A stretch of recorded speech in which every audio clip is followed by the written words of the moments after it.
welcome to Whisky Wednesday. Today we've got something quite special because this is honestly a contender for Whisky of the Year. I know it's only April or May. We're filming it in April, this could go up in May, but this is honestly one of the best whiskies I've tried so far in the year. So this is the Bunnahabhain Moine Oloroso. Moine is Gaelic for peat, in case any of you were wondering, and this is a fully sherry matured, cask strength, natural colour, no filtration, all those kind of wonderful natural things. It is just what it was in the barrel. So altogether it's quite an outstanding product. The packaging looks great, the colour is fantastic, but I won't go on, I'll just try it and smell it and taste it because that's what this whiskey is all about. So we'll give it a smell straight away.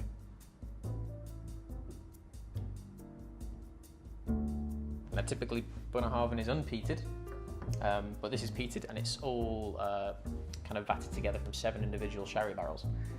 As a result of doing that, from a distillery that is typically unpeated or very lightly peated to its most intense manner, you get everything you could ever want from this. So the smell is that kind of classic smoky bacon, artificial bacon style flavour. There's salt, there's damsons, there's prunes, there's toffee, there's Christmas cake, sherry, raisins, all sorts of stuff. There's even more sweetness to it too. You kind of get a little bit of white chocolate, you get dark chocolate. And there's the tiniest hint of smoke, which could actually just be misconstrued for spice because it's just like a tingle around the nostrils, but there is just a little bit of smoke filling through that. Awesome smell. Really, really outrageous smell. Just everything you want from a heavily sherried Islay product. We could smell it for days, but we won't. We'll crack on with the taste.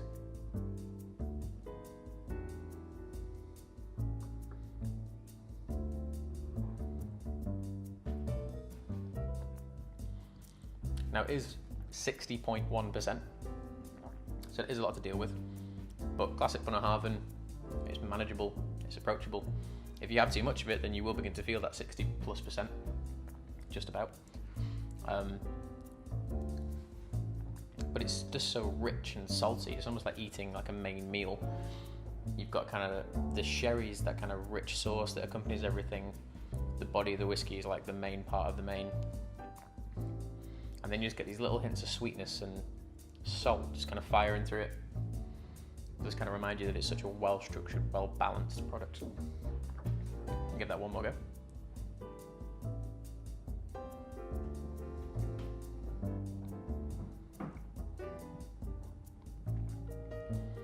As soon as it hits your tongue, it has the texture of kind of melted milk chocolate, and then it spreads out, but it doesn't hit you with a lot of spice, it doesn't hit you with a lot of smoke, it doesn't hit you with a lot of peat. It just kind of layers around your mouth, and you kind of find little pools of it around the side of your teeth and your gums, and it's kind of like a treasure.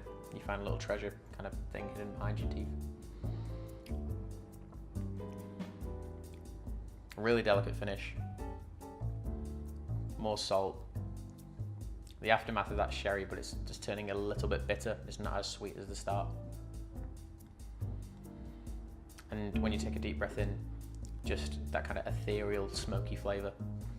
Nothing too dominant, nothing too powerful, just well balanced, well produced, and well distilled and well aged. All of it is just great. This is my friend's bottle, it's not mine. I'm hoping to add this to my own personal collection in the next couple of months, if there's still any left. It was a limited release product. It's truly outstanding. It really, really is. They're an under the radar distillery. Their regular bottles are great. The independent bottlings are great.